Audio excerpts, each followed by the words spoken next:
यार टाइम भी बहुत हो गए, भंग भी ज्यादा पी ली, कोई दोस्त भी नजर नहीं आया, जाके अब सोता हूँ।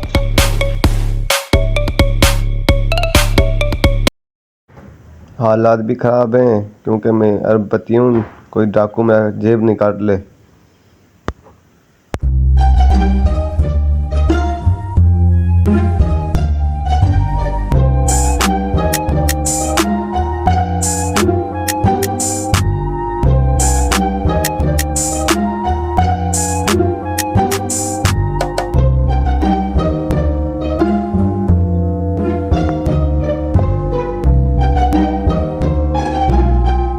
लगते चोर जेब कर से।